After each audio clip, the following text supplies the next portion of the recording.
Did you know your business can honor God while transforming lives around the world? Welcome to the IBAM Biblical Entrepreneurship Show, the weekly podcast that inspires and equips Christian entrepreneurs to build sustainable businesses that glorify God and uplift impoverished communities. At IBAM, our mission is built on the three fish metaphor. Give a fish. We provide startup loans to launch businesses. Teach to fish. We offer entrepreneur training for lasting growth. Equip for discipleship. We empower discipleship to multiply impact. Join IBAM's founder, Steve Adams, as he shares powerful solo episodes and expert interviews filled with mentorship, insights, and real-life stories of how biblical entrepreneurship is advancing the Great Commission. Subscribe now and get ready to be inspired, equipped, and empowered to make an eternal impact. Hi, Steve Adams here, and welcome to the Biblical Entrepreneur Podcast. And I have Jeanette Peterson with me today here. And we're so excited to learn about you, Jeanette. Welcome to the podcast. Well, thank you. I'm so excited to be here, Steve. Yeah, you're welcome. And so where are you at? Where do you live? I currently reside in Sacramento, so California, Northern California. Yeah. We are a military family, so we move every couple of years. Okay. Wow. Are you in the military? Or is your husband in the military? Tell us about your family a little bit. So I'm a veteran, so I spent 11 years in the military, and I met my husband, and he's still active duty. So he's active duty Air Force. We're stationed out here, and then we've got two kids that are almost 8 and 5 that I homeschool as well as run a business. That's phenomenal. So, can you share Jeanette, share your journey into entrepreneurship? Like, what sparked your business vision? Like, what was on your heart when you did it? Oh man. So like Good question, I know. so when I was in the military, I was struggling to get pregnant, and I was like trying to figure out how to do that. And I was asking God. I wasn't really walking with God at that point. He was just like a guy I knew, and I was saved, but I wasn't following Jesus, right? Like totally different dynamic. And I fully surrendered my pregnancy journey to him. It was the first time I'd ever tried to surrender something. And it was more of like a tantrum, really. I was like, God, I'm doing the tracking. I'm checking my temperatures. I'm doing all the things that I'm supposed to do that I know to make a baby. Yeah. If you want this to happen, then I am done. I'm out. Like I will continue to like do the actual act, obviously, but I'm done. I'm not gonna like stress over this at all. Yeah. And then God said, okay, but if I make you pregnant, if I give you this baby, I'm gonna change your life. So I found out I was pregnant in January, and by April, I was out of the military. And by July, we'd moved across the country from Virginia, which we had been in 5 years, to Las Vegas, which I was like, I never wanted to go to Las Vegas. So within that time of me saying that prayer, which is probably October, 6 months later, he changed my entire lifestyle. And so when we got to Vegas, I was like, I don't know who I am outside the military. I don't know what that looks like. I'd been in for over a decade, and that was my identity. Right. I was my Yeah. own God at that point because I was making everything happen. And so I was like, okay, I guess I'll go back to church because I was kind of going to church, kind of not. I could meet people there. And I went to a Bible study, and I saw this woman there making 7 figures on YouTube, homeschooling her kids. And I was like, I didn't know this was a lifestyle that even could exist. Like I couldn't fathom that before that point. And so during that time, I learned all the things to work online because I knew that, and if I was going to be doing something with the lifestyle that we're living, being in the military, I'm going to need something that I can do online. So I learned marketing, I learned courses, I learned YouTube, I learned all these different types of strategy. And eventually it turned into what I'm doing now, which is strategic business coaching with a little prophetic gift in it. So like learning and discerning what their real dream is, how to help them hear from God to do that thing, and then help them with the strategy, help them actually make that happen, walk it out. Yeah. That's a great story. And you know that your story, though, of that struggle, God uses those, like the suffering. My wife and I went through the same thing for 7 years, so we know that story big time. And our daughter was born in 93 and our son in 95. And we were on the very front end of a new advancement in vitro, or not in vitro, in reproductive science from a guy from University of Texas that had started a clinic in Michigan. And we're so thankful for it because that baby is now a second grade teacher with 2 kids of her own. And she's literally a miracle. Yeah. And so I get that. But that's how God got your attention. Yes. And got you back into walking with him on a day-by-day basis, really in a moment-by-moment basis, right? Yes. Yeah. And so it was out of that change where you realized you needed to do something different. And so he basically gave you a model in front of you, the mom who was doing YouTube. So tell us about your business now in the coaching side. Are you coaching those types of entrepreneurs, or is it any kind of entrepreneur who's trying to get a marketing presence? So really now I'm doing systems and strategy also. So it's a big Okay. systems thing. Yep. With God, I developed this program called Seven Figure Systems, and it breaks down these systems that you need in order to build a business online. Like you Yep. need the relationship with your family and friends. You need to have one core offer. You need to have long form content, short form content. You need to have a way to qualify leads. Like just these basics, this framework of Yep. basics. And then you can Yep. do like it allows God to work with whatever your gifting is and whatever however you work, but the framework was really God designed.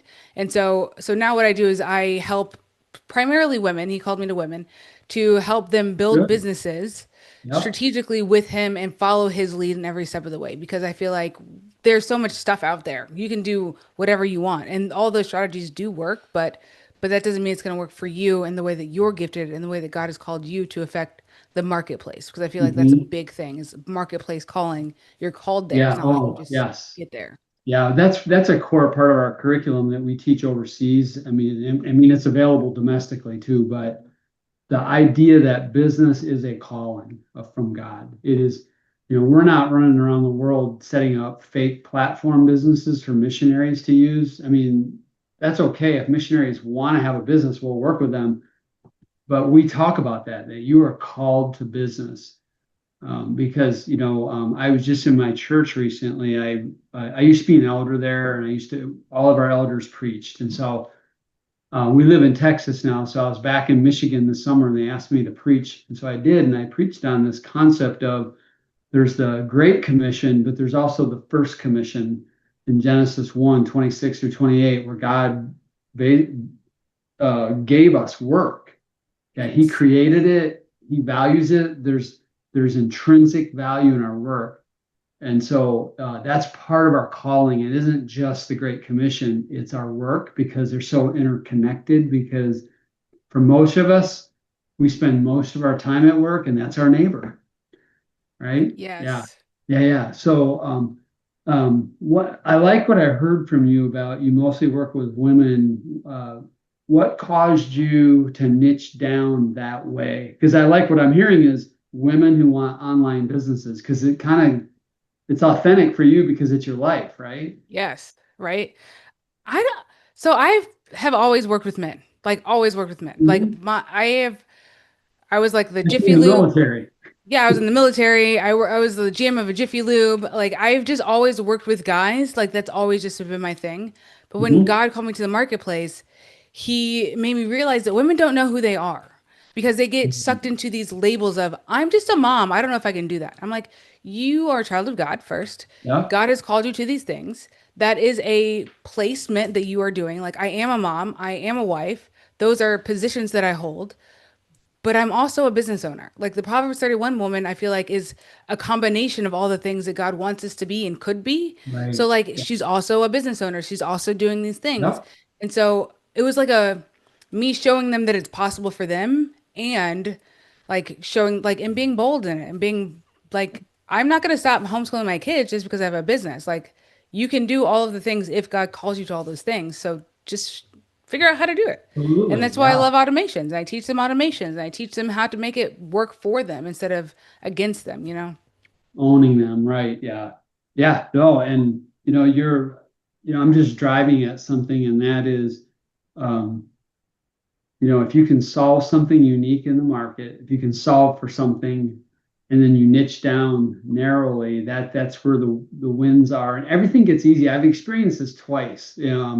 So the business that I had after I left corporate banking was a pet business, and we scaled once we figured out our best customer was a 50 plus female whose the kids were grown up and left the house. And the dog was the new emotional connection. The husband was number three. And we built our whole business around that and all of our marketing, and we exploded. I think we went from 10 to like 45 stores in like 5 years. That's And amazing. yeah, and it took me 14 years to figure that out with our team. I was in it for 21. And I just had that happen again. I'm in a virtual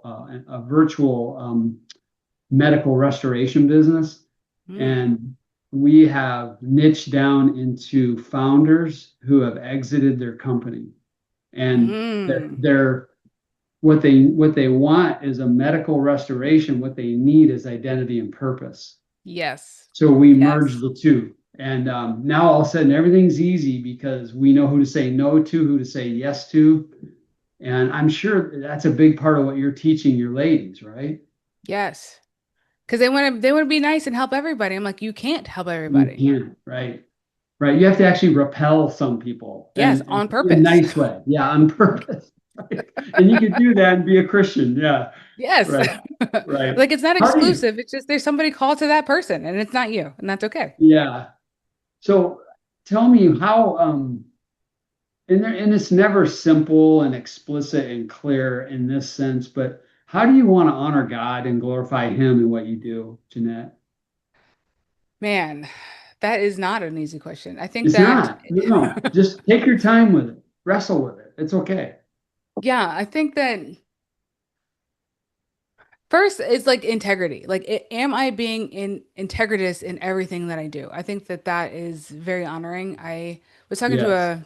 I have an intercessor, and I was talking to her earlier about one of the clients that I had, and I was like, I don't know if I can continue to help this person because she's not willing to do some of the hard work, which is the identity stuff and like doing some of that Yeah. inner work. She's like, I just want the strategy, but I can't. That's not how God made me to help you. It has to be a full transformation of self to get to the bigger picture. And I think that if I kept her for money or for whatever, then I Yep. would be out of integrity with God. So I just want to be in integrity with him forever. I want to be humble and able to be realigned and be taught. And I want to stay in that posture of I don't know everything. And I want people to Right. show me where I'm wrong and show me how to be a better human, be a better leader and what that looks like. So I think that when God is showing me how to handle different situations and different people, if I just stay in integrity, if I always turn back to him, I think that would make me feel Yeah. good about what I do here, no matter what That's, it is, right? I feel like yeah. that's it. I think that's a phenomenal answer. And one of the things that we have an opportunity as an entrepreneur to impact people just how we carry ourselves, because people pretty much know you got to be crazy to do what we do. Like, because it's way more comfortable to wake up in the morning and drive to a job and do it and come home and let it go. But what we're trying to do is, you know, uh, capitalize on everything God has given us, and you know what I Yes. mean, and serve him. And so you have to be willing to suffer and to be uncomfortable for long periods of time. And so my whole life, it's like, how do I display the fruits of the spirit in the midst of suffering, in the midst of all the uncertainty, making payroll and customer wanting a refund right when I got payroll the next day. And you know what I mean? The million things that can go wrong. And one of the things that's helped me recently is just this understanding that I can't be attached to what my goals are, what my expectations are, what my results are, like how many sales I can't control any of it. Mm-hmm. All I can do is focus on the daily process, like the systems you talk about, the process that I know will lead to that. But the minute I start looking forward or looking back, I'm in trouble. I get out of the now, and then I can't then the fruits of the spirit aren't evident. I get grumpy. I'm not loving. I'm not joyful. And that's the only thing that's helped me stay there, is that learning to let go of my attachments to what I want and what's in the future. And when you think about the word of God, it's that what I just said is everywhere. You know what I mean? In Yes. Matthew chapter 6, he talks about that. Forget about tomorrow. Focus on today. So how have you dealt with the stress of being an entrepreneur at the same time trying to keep food on the table at night for the husband when he comes home, and the 5 and 8-year-old, they don't really care what your schedule is. No, they don't. They don't care at all. No. How Um, do you manage it, Jeanette?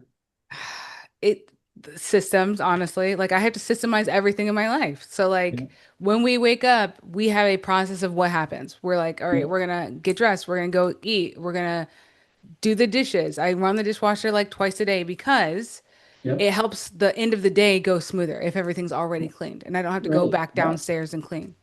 Um, When you're exhausted, right? Yeah. Yeah, like it Right. just can't do it. So, and then we've got rhythms for days. Like Mondays is like mommy's day to do a lot of work and day to do a lot of school. And then Fridays, it's all kid stuff. So I don't do any work on Fridays. And I just keep the rhythms because I feel like even God showed rhythms, right? There's different You seasons for did. different things and like how he does things. And so I'm like, but he was also interruptible. Like there can be interruptions. So I'm not like hard and fast on what these things are, but generally it keeps everything going more smoothly if I've got these life systems and these rhythms in place. And Right. then I don't think that I have to do everything, right? Like I do outsource some stuff.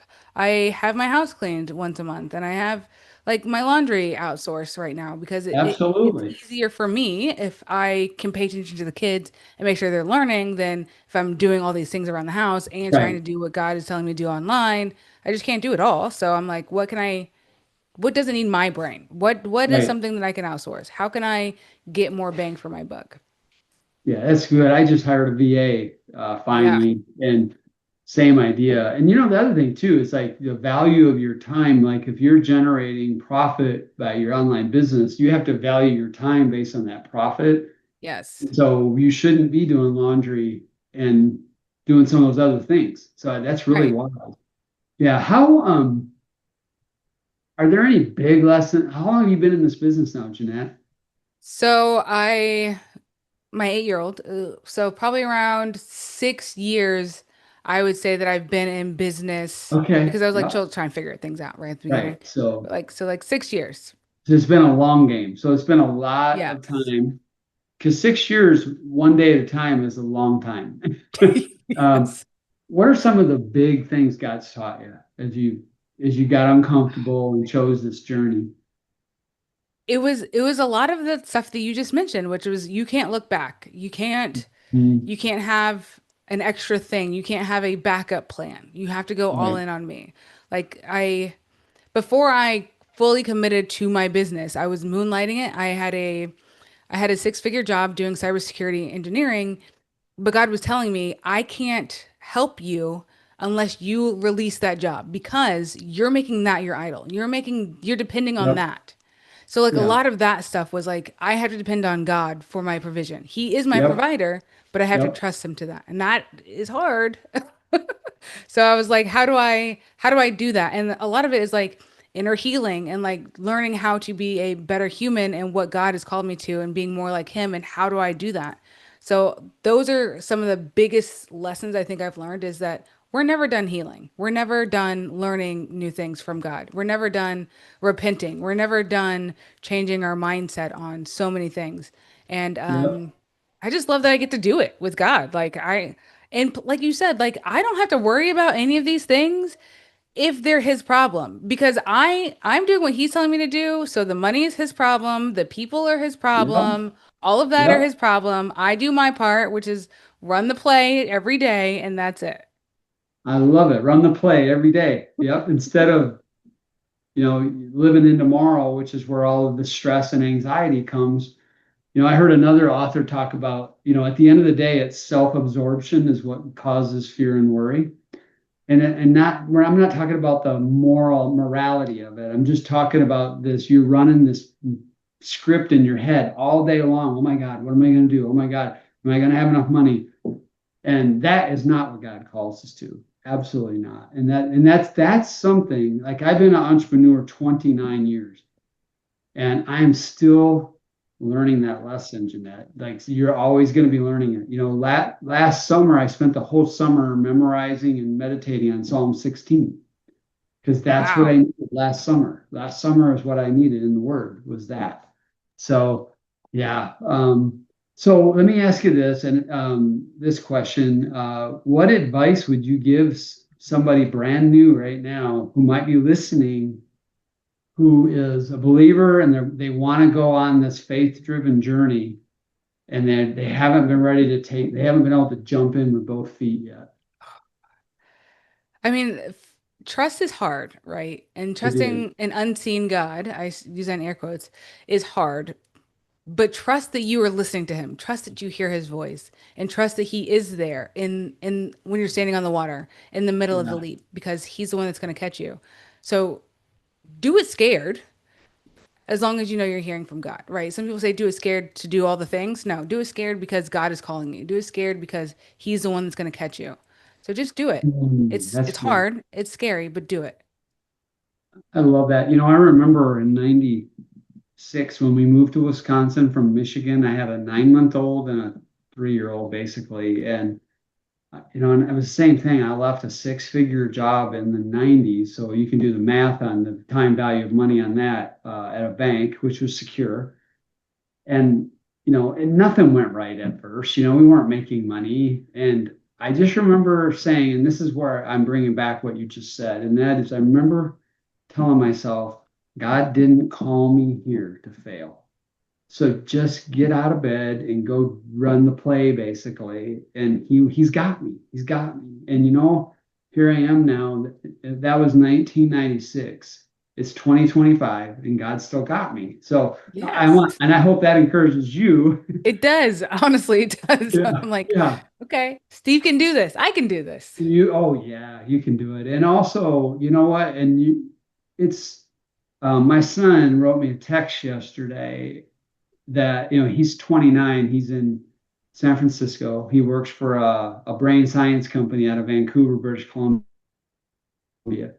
And he was up there doing a bunch of video production work and strategic meetings. And he wrote me and just said, "I can't believe I get this life." And he's like, "Thanks, Dad, for modeling this, when you were uncomfortable all those years." And yeah, I'm trying to keep it together right Did you now. cry? Because I would have cried. I did. I'm about to Yes. now, but my point, I want that to encourage you, is your kids are watching and they notice, because I was 5 years into about right where you are with the same age kids. And I'm telling you, they are watching you and they're seeing how you handle all this. Trust the story, and display the fruits of the spirit all the time, through everything you're doing. And your kids will be blessed, because you will they will enter adulthood without all of the limiting beliefs that all of their friends have. Right. And so that's what's fun about my kids, is they both left our home, went a long way away, and did the dream career they wanted to do because they didn't have those limiting beliefs. Um, yeah. And they're following the Lord. Yeah. And like, if I can affect my kids, which is a ripple effect to my grandkids and their Yeah. kids, right? Like, we could be changing generations to come, and that blows my mind when I think about that. Uh-huh. I agree. And also in the African American community models, you know what I mean? Other than pro Yes. athletes, you know what I mean? Because that's such a tiny Yes. fraction of the world who has those genetics. Yes. But anybody can be a fireman or an engineer or whatever. And what's really cool for your kids, they get the best of both, because they got a dad who's like a tough guy, not a tough guy. Yeah. That's not what I'm trying to say. He's kind of tough. Disciplined, you know what I mean? Just that whole military discipline thing. My dad's in the military too. I get it. Yeah. So that's like a good thing. So anyway, that's cool. Well, anyway, look, I'm excited you were on here because, our students all over the world listen to these, and they love hearing stories like yours because it encourages them. We have about 10 people who got into business in the last couple of years from a country in Central Asia that I can't name for their security. And these young people are all in their 20s. They're being chased by the KGB constantly because they're Christian. And somehow they still run their marketing company. They get up in the morning, they face it, and they won't renounce their faith. And it's an amazing thing to watch. And so thanks for being on and encouraging them. Yeah, I'm just blessed that we are in a time such as this where I can do that from the comfort of my own home, and Yeah, they're going to listen right. to me from wherever they're at, and know that there are people out there praying for them on the other side of the world, and they're Yep. thinking about them, and that's just I Yep. just love this. I just love this. I do too. And I also want to encourage you, keep thinking big because God has impact for you beyond what you're doing even now. So, but yeah, in this season, you got to be a mom and an entrepreneur, but down the road, think big. Okay. Thank you. I'm Yeah. gonna take that as a prophetic That's word. I'm putting that in yeah, the that's bank. right. Well, I just see it in you. How can people reach you? Like, if they're an online, if they're a female entrepreneur listening and man, I'd like to talk to Jeanette. How do they find you? Yeah, I run a boot camp every 6 weeks. So if you go to my YouTube, Jeanette Peterson, or my website, you'll be able to sign up. It is $1 and it will kick your butt into gear to hear God, to do business, and get ready for the next steps of whatever that is for you.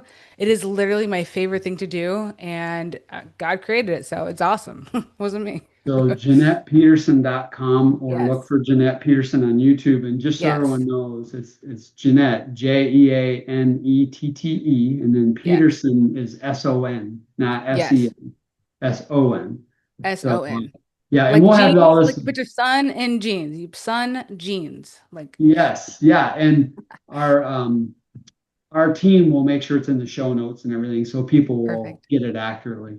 So Jeanette, thank you for being on the IBAM Biblical Entrepreneur Podcast. Thank you so much, Steve. Listening to the International Business as Mission podcast, a space where we explore how to build businesses rooted in biblical principles that create global impact. But we're not just here to talk. We're taking action to spread entrepreneurship to poverty-stricken communities around the world. Our mission is to be the catalyst that empowers people to build sustainable livelihoods and break the cycle of poverty. We follow the 3-fish principle: give a fish, providing startup loans to empower entrepreneurs.